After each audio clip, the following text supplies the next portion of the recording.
একটা ঘটনা আপনিও আমার থেকে লুকিয়ে রাখতে পারলেন জাকি ভাই? কি করবো বলো, অন্তর কঠিন নিষেধ ছিল।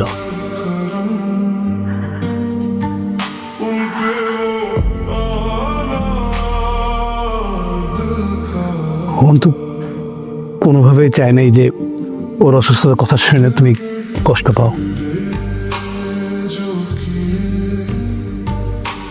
ও ভাবছিল আমার তো 3-4 মাস, তারপর তো মরেই যাবে। কিন্তু কখনো ভাবতে পারে নাই যে তুমি জিদ করে অন্য কাউকে বিয়ে করে ফেলবে। ওর চোখের সামনে তুমি অন্য কারো হবে, এটা কোনোভাবেই মানতে পারতেছে না। আসলে ওর কপালটাই খারাপ, আল্লাহর কপাল খালি কষ্টই লিখছে। তাহলে বলো, সেই মানুষটার 3 মাসের মধ্যে পৃথিবী ছেড়ে চলে যাওয়ার কথা, সে এখনো কিভাবে বেঁচে আছে? তুমি জানো, 1.5 মাস আগে ডাক্তার অন্তকে বলছে যে ওষুধগুলো দিচ্ছে সেগুলো মিরাকেল কাজ করতেছে, ওর বডি ওষুধের রেসপন্স করতেছে।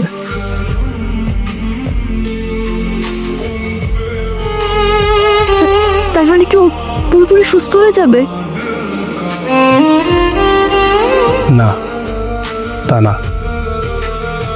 ওষুধ কাজ করতেছে মানে ও হয়তো আর কিছুদিন বেশি বাঁচবে। ক্যান্সারের লাস্ট স্টেজ তো, কখনো সুস্থ হয় না।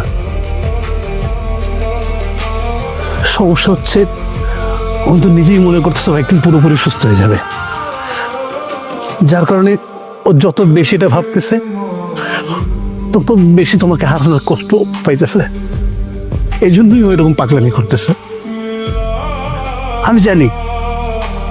আমি জানি অন্তহীন তোমার জন্য একটা সমস্যা, কিন্তু তোমার কাছে একটা রিকোয়েস্ট, এই পাগলটার পাগলামি আর কিছুদিন সহ্য করো প্লিজ।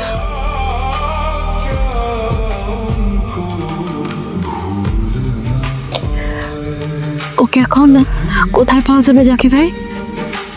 কোথায় আবার? যেখানে প্রায় তোমাকে নিয়ে যেত, ও এখন সারাদিন সেখানেই পড়ে থাকে। আমি এখন যাই জাকি ভাই।